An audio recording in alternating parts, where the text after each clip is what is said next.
श्रीगुरुभ्यो नमः। हरिः ओम्।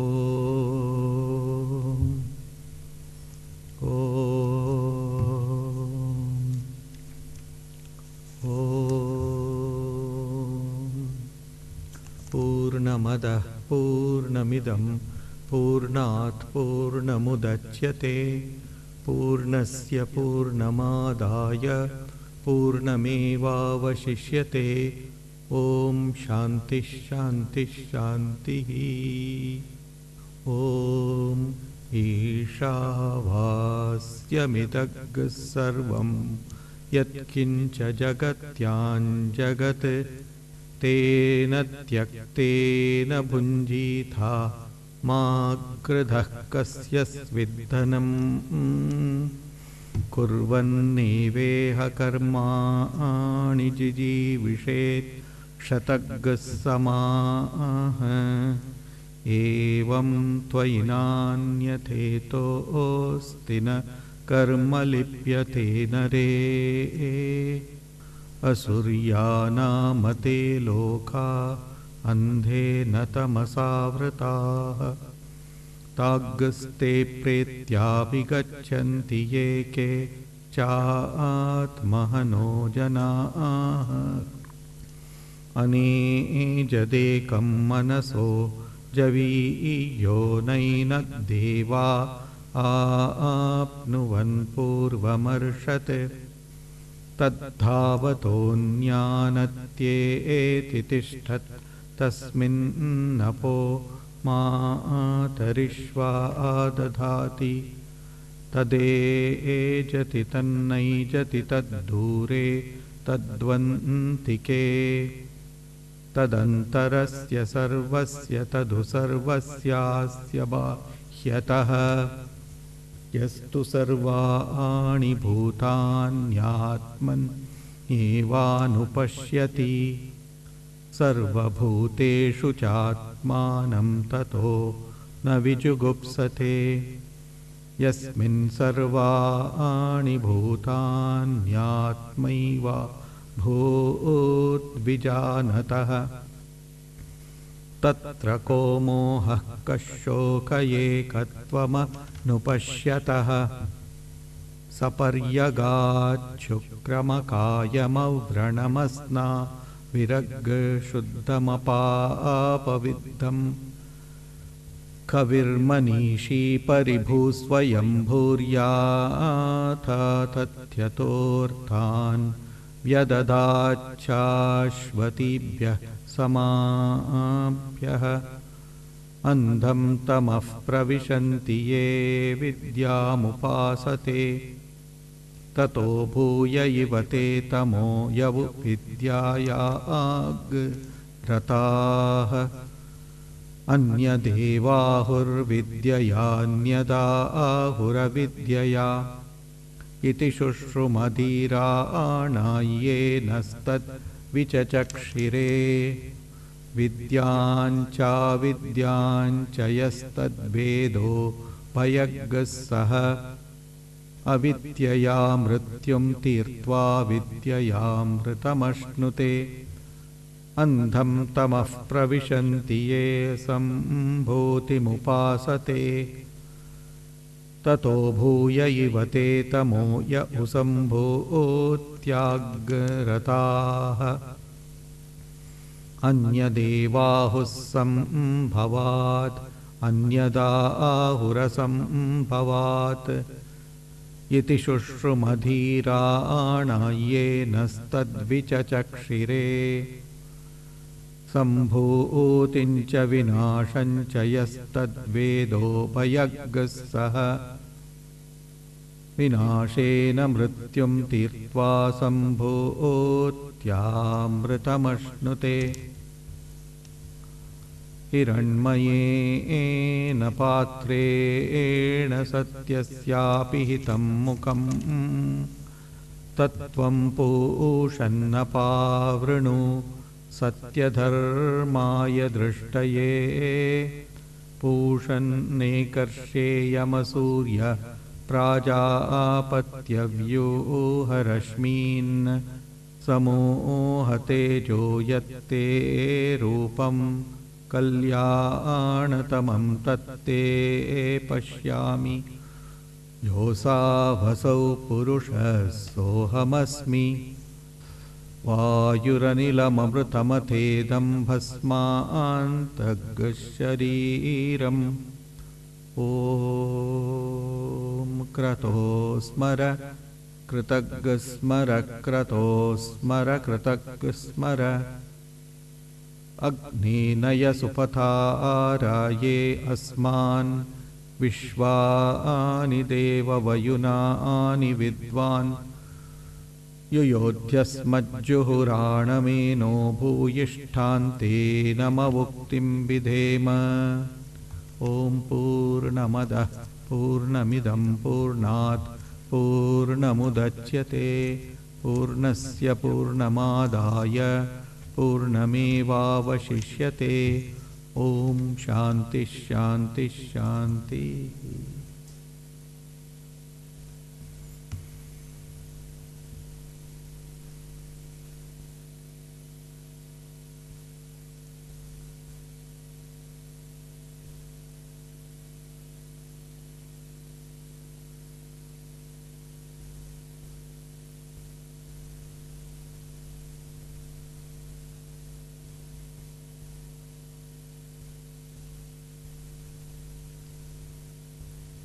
Welcome back to the study of the Isha Upanishad or Ishavasyopanishad. The meaning of the Upanishad is that everything is Ishopasyam.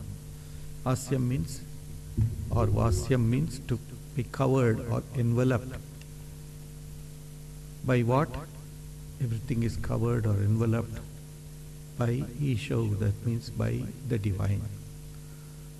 So the sum and substance of the Upanishad is that divine alone exists, and that divine alone is in everything, not only in living beings but also in the inert, so-called inert beings, because even there is the presence of consciousness. We have seen in India, we have a few places where even stones keep growing. There are images of the divine which keeps on growing year by year. They keep on growing in centimeters. So that is to say, there is something within every being or every object which is known as consciousness. It is existent. The only thing is expression. In human beings, the expression is to the fullest, and whereas in the other beings, the expression is less. So the first verse that we studied, it talks about the highest knowledge. Isho asyam idam sarvam, everything is covered with the divine.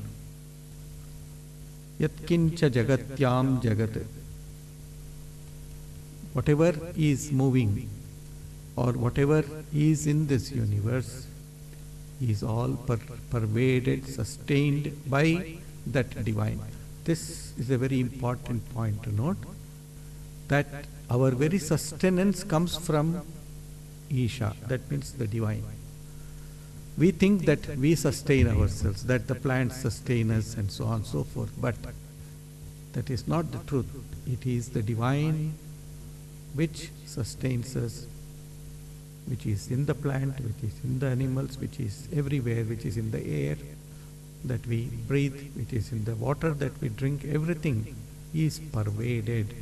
This is an important point to note. Whenever we feel less able or whenever we feel depressed, this one thought of the Upanishad or this bold statement of the Upanishad brings us a lot of strength, because when we think of ourselves when we look at ourselves and see ourselves as lacking something, either in intelligence or in physical strength or in mental strength, we naturally go into depression, thinking that nothing can be done and there is nothing that I cannot be saved.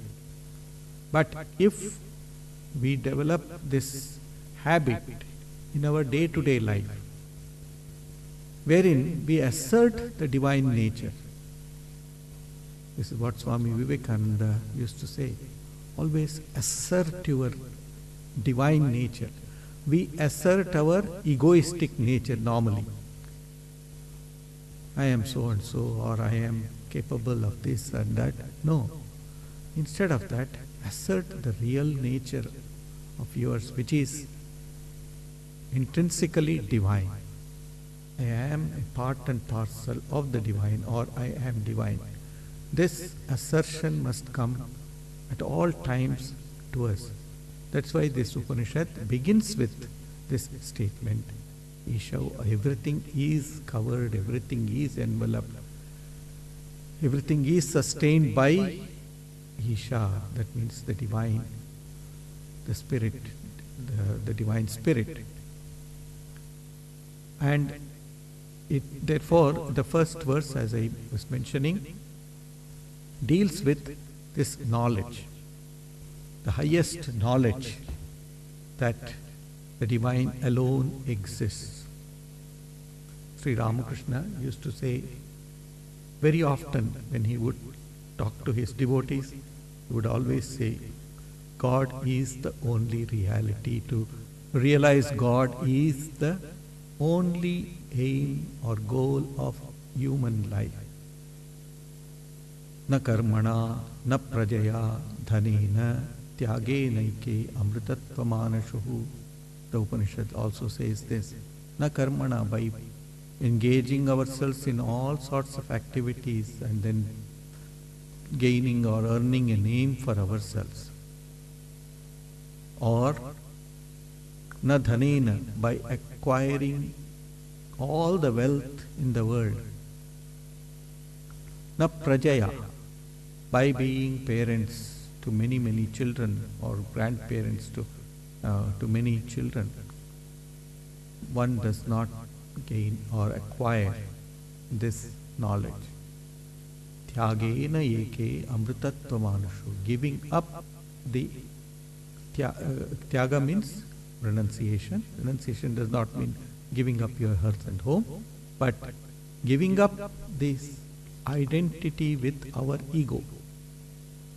The little ego, as Sri Ramakrishna used to say, the little ego, and there is the greater ego. The greater ego belongs to the divine, that I am a part of the whole. If you are a devotee, I am a part of the whole, or if you are a jnani, a person who is following the non-dualistic path, will say, I am that. So this is a very important point that we have noted. We studied this first verse in great detail, and the second verse says, all right, if you cannot think of yourself as divine, or if you cannot bring in the divine into your day-to-day life, then what is the other option for many people? Practicing meditation or engaging in worship and other things. By their very constitution, they are unable to do it.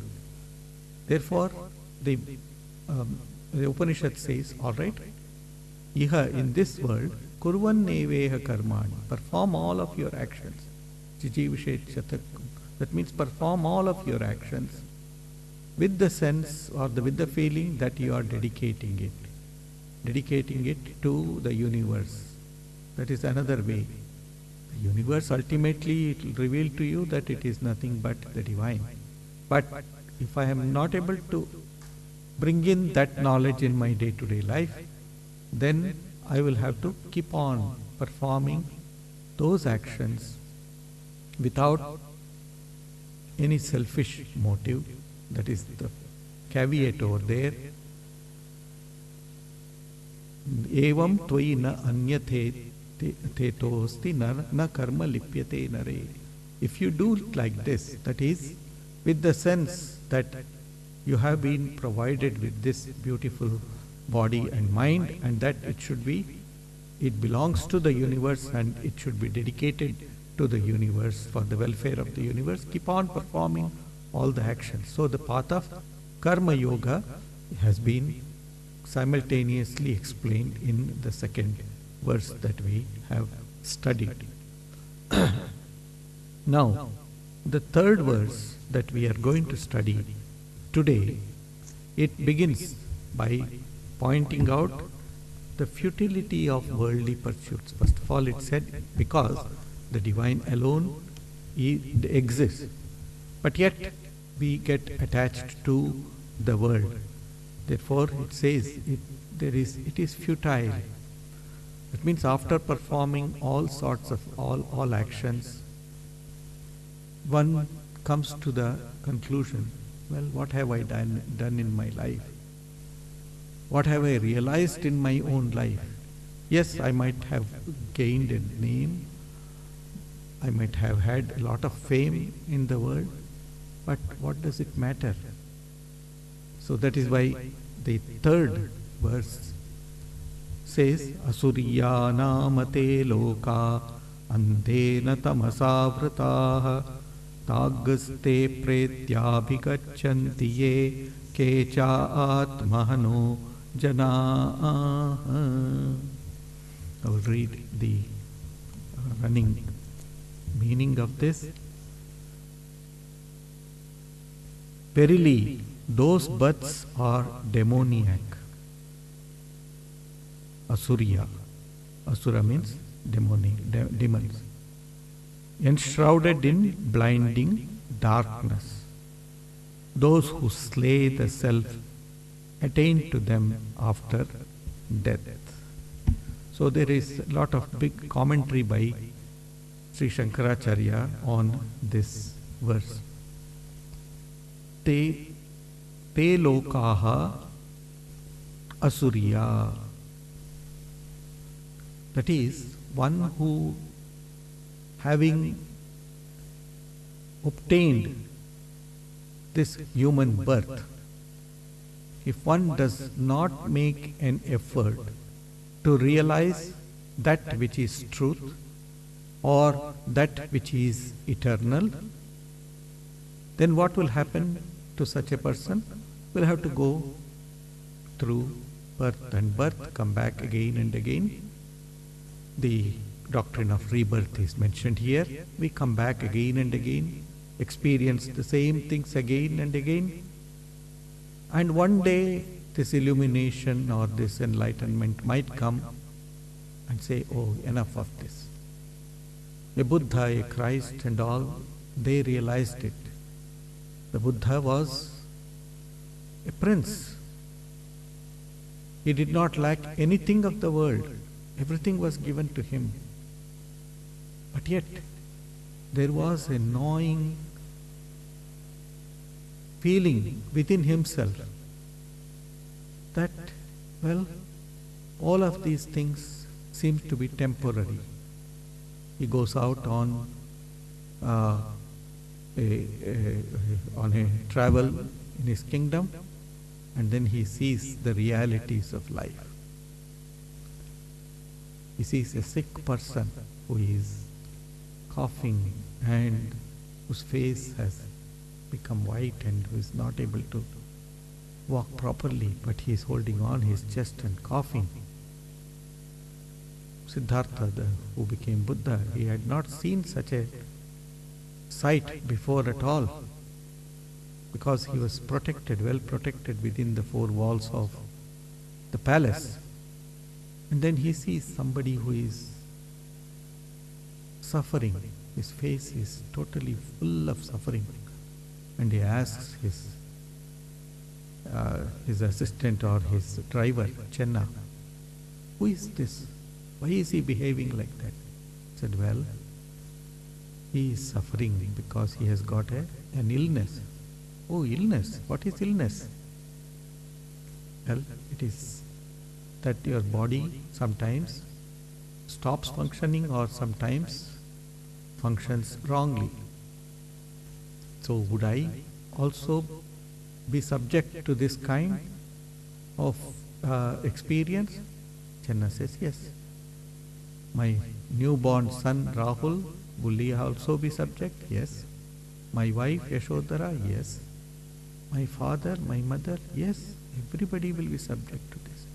That started the inquisition within himself, inquiry within one's own self. And then we all know this story, not expand it. Then he sees an old man tottering, falling down sometimes, then getting up with a stick, is trying to walk, but one can see suffering in him also. Then he sees the 4 people carrying a dead body on a stretcher. So he says, what is this? Oh, this is death. Would I be subject to it? Yes. My son Rahul? Yes. Everybody, your father also will die. That starts the inquiry within him. Then at last he sees a sannyasin, an all-renouncing sannyasin with the orange robes, walking. His face is shining, and one can see total happiness in him. Then he asks, who is this? Well, he is an all-renounced sannyasin. What does he do? Well, he goes wherever his legs take him. He eats whatever people give him. He sometimes lives under the trees, sometimes he is in the open air, sometimes he is given shelter in somebody's house, and he does not ask for anything. So this sets the thought process in him, and at last he decides to give up everything in the dead of night, and he leaves for the forest in search of the truth. So here he says, Asurya, all of these external things, they have limited usage for us. There is an expiry date for everything. So they said there is limited usage for ourselves also in this world. But is there something that has got eternity within ourselves? Yes, that is the self, the knowledge of the self. Once you have realized the self, then you have become free. Free from all of these bondages, free from all of these concerns of the world. So he says, Asurya namate loka andhena tamasa vrataha. That means if you come back again and again and again and again, it is sort of demoniac. There are 2 meanings of this term, Asurya. One meaning is Asuhu yasya saha asuraha. One who thinks only of oneself as the body. Asu means life, the body, the life within the body. So one who is only concerned about how to have a better and better physical and mental body or mental strength, physical and mental strength. And they are always contemplating on it, looking for all sorts of supplements, doing all sorts of gym and workouts and all that. It's not bad, it is essential, no doubt, but it is not the only thing. That's what the Upanishad says, Asurya.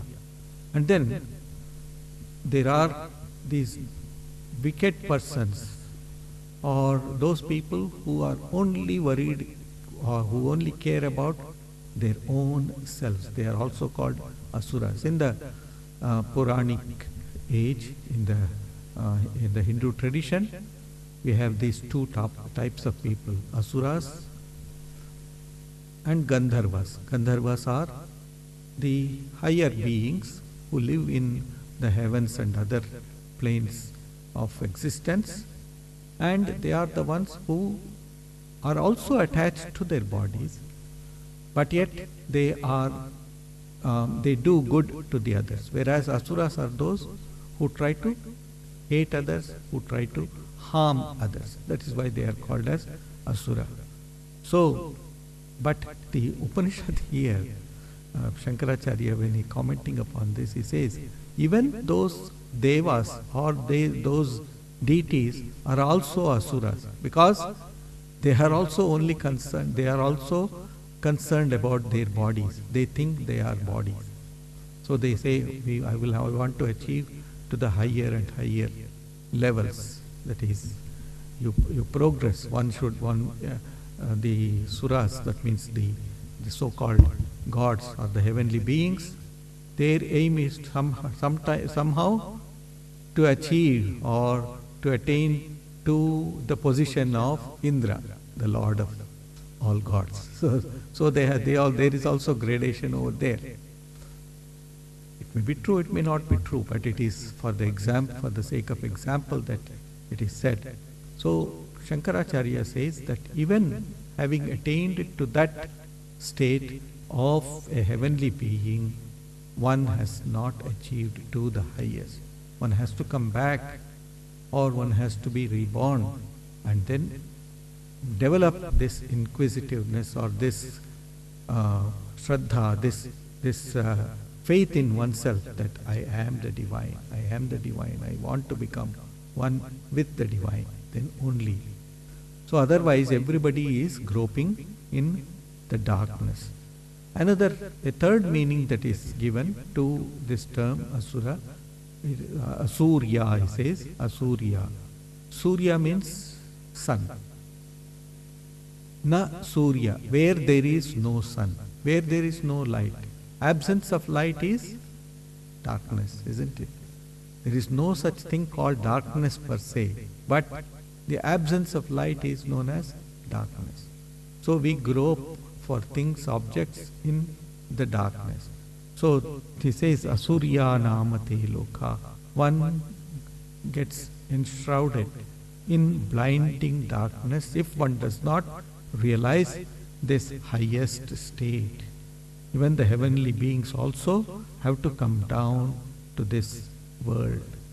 So what is Sri Ramakrishna gives another idea about this. He says, one is an asura. He does not say that exact word, but he says, you grope in darkness. You are entangled in ignorance. Why?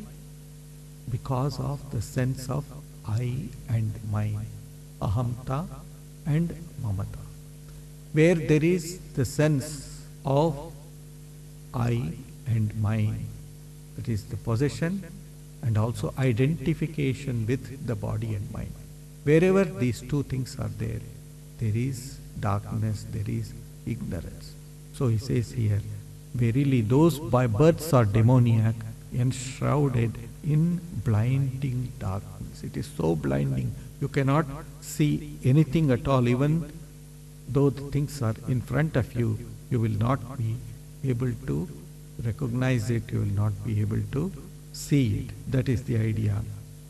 So body as mine and our personality as I, these two things have to be slowly must be given up. That is the idea that this verse gives to us. And then it says, Tagam ste pretyabhigachanti ekecha atmano janaha. So they will, but those people who slay the self attain to them after death. That is, slaying means killing. That means not able to keep this idea that I am the divine alive. See, I am the body, I am the mind. It or me and mine, it pushes away the idea of the divine from us. Why can't we be reminded of the divine all the time? This is a question we ask ourselves all the time. When we come to the shrine or when we go to the temple or a church, wherever it is, we feel quite at peace because we feel the nearness of the divine.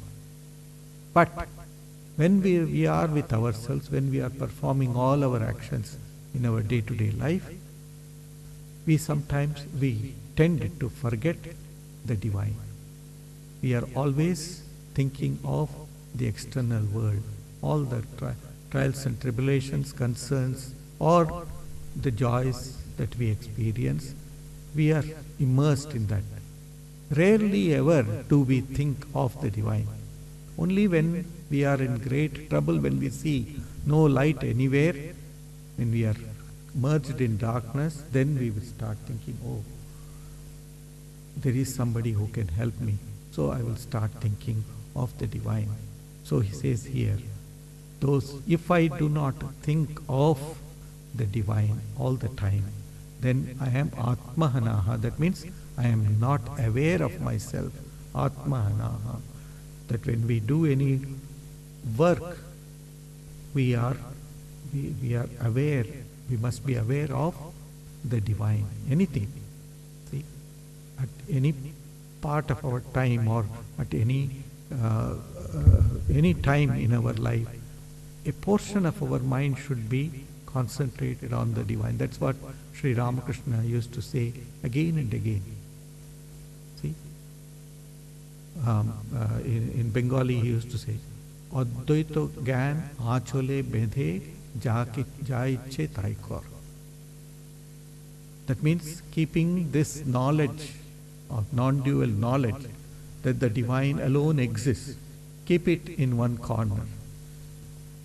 In Bengal, in India, women would, if they want to remember something, they would tie a knot in the corner of their cloth, and then they will, once they have finished something, they wash their hands, they will look at it. Oh, okay, I must remember this. So it's a very simple example, but very deep, meaningful one. So he says, keeping this thought of the divine at all times in one corner. That means after I finish washing, after I finish my work, I will go back and look at it and say, oh, okay, I must remember the divine. Slowly and slowly it becomes a practice of the presence of the divine at all times. While speaking, while reading, while doing anything, you will always remember this. Day before yesterday in our Gita class, I was mentioning this. One of our great monks, I had gone to see him, and he was running a very big institution. So he was watching the news on the television, and in front of the television he was given a table like this, and he had the Upanishad book and a notebook there. So actually he was translating the Upanishads into Bengali. He was translating, and he was watching the television, listening to the news, and when there would be the commercials, he would start looking at the book and then start translating. So I was very intrigued by this, and I asked one of his assistants, what is this Maharaj doing? See, if he has to do the translation, he can sit in his room and then he'll do it. He said, no, his mind is actually here, but he is just also giving a little bit attention to the world, because he has to know what is happening, he needs to know what are the policies of the government, etc. So he is watching that. But it is just a little bit, but his majority of his attention is in translating this, that is in the work of the divine. He is thinking of the divine all of the time, throughout his day, throughout his activities in life. And he would be meeting people would come, that also I saw. There will be people, they will come and he will have meetings with everyone. And then as soon as they went out, he would again go back and then start translating or reading from the book. So that is to say, he is practicing the presence of the divine at all times. Another incident. This was mentioned by Swami Prabhanandaji, our previous Vice President of the Order. As a young monk, he had gone to meet our General Secretary of our organization. The General Secretary is the administrative head of the whole organization. His name was Swami Madhavanand. And so Swami Madhavanand also was known to do this all the time. He has translated many, many books into English from Sanskrit. So he was doing some translation, and then he went with some reports to be made to him. So he went and reported everything. And then he asked the Swami a question. How is it, how can we think of the divine at all times? When I am doing all my activities, I cannot remember the divine at all. I cannot remember him at all. How can you do that? Then he pointed out to the notebook over there. It had dotted lines. If you look at it very keenly, you will see the small dots. Otherwise, it will look like a line, a long line, parallel lines. So he said, do you see that? What do you see here? Well, there are these little dots. Now, in your actions, you are performing all the actions. The actions are like those dots.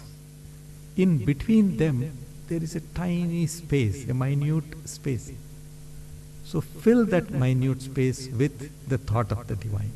You are doing some action, and then again, Holy Mother Sharda Devi used to say when she was also asked the same question. Mother, how can I remember? How can we remember the divine all the times? Then she was doing some cooking. She was making the rice. She said, look here, my son. I am a woman and I have to do all the household duties. What I do is, when I have washed the rice, for example, and then I have lit up the stove, and then I have put the rice into it, and then it starts boiling. At that time, I will do a japam. I will take the name of the Lord. Again, I am cutting the vegetables. At that time, I am thinking of the divine, where it is involuntary work. I can do that also. So whatever I am sweeping the floor, mopping the floor, at that time, the hands can do their work, but my mind is always immersed in the thought of the divine. So this is one thing which we all can do. It is not that it is impossible. What happens is that when we do this, when we continuously bring in the divine into our life, the tiredness or the negativity that we feel around us, the people who are around us, or the things that are making us do whatever we are doing, all of that will become insignificant to us. Whereas, because the thought of the divine is rolling within ourselves. The thought is rolling within ourselves. So we need to continuously do this thought of the divine. In anything that we are doing, if we bring in the divine, then we will become free. There will be no doubt within ourselves. The darkness will be dispelled. That's what he says. But if you are not thinking of the self or of the divine at all times, then you will go deeper and deeper into the abyss. You will keep on going so much, and then one day you will throw your hands and say, I cannot do anything. I have to put an end to my life. That's what people do. They are almost pushed, or they push themselves into such depths because they have not brought in the one stay of our life, the mainstay of our life, the divine. So we need to bring the presence of the divine at all times in our life. This is the meaning of these verses. Tagamste pretyabhigachanti atmahanaha. That's the another word that we studied today. Atmahanaha. It means we are denying the self. By denying the self, we are almost killing our own selves. It means our real self is that which is stainless, that which is pure, that which is of infinite strength. But instead of that, we are condemning ourselves. We are condemning ourselves and say that I am limited, I am this, I am that, and trying to justify ourselves saying that this is mine, this is me and this is mine. I cannot change, I don't want to change. Well, this is a constant refrain that we hear every now and then. No, it is my nature, how can I change? No, your nature is that of the divine. Full stop. Nothing more, nothing less. Your nature is that of the divine. Yes, there are certain things which we can do, which we cannot do also. But that does not stop us, or that should not stop us from thinking of the divine at all times. Whether you are thrown into the water, like we have the beautiful story of Prahlada in the Bhagavatam. Prahlada was thrown from the top of the hill, yet he was saved because he was only repeating the name of the divine. He was thrown into fire, yet he came out unscathed. Why? Because his whole being was immersed in the thought of the divine.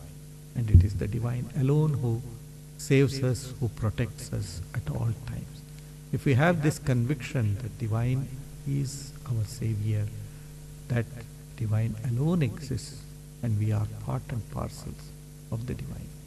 Sri Ramakrishna, in one of his, some devotees came and they told Sri Ramakrishna, in our scriptures it says that God is very kind. Sri Ramakrishna quipped and said, what do you say? God is kind? Well, God is our father, God is our mother. If the mother and the father do not take care of the children, who will take care of your children? So it is God is our mother, God is our divine father, God is our divine mother. So at all times go and demand from the divine that you should come and reside within me. So all the time we need to bring in the presence of the divine. So in the next verses, the Rishi talks of this Upanishad. He talks about the nature of the self. The nature of the self. We will take it up when we meet next. For the next 3 weeks, we have different activities, as many of you are aware. Next week we have a retreat here. The following week we have got a satsang here, and then the following week and then on the 13th I will be away in Sydney. So we will not have this study of the Upanishad for 3 weeks. Om Purnamadah Purnamidam Purnat Purnamudachyate Purnasya Purnamadaya Purnamevavashishyate. Om Shanti Shanti Shanti. Hari Om Tat Sat. Sri Ramakrishna Arpanamastu.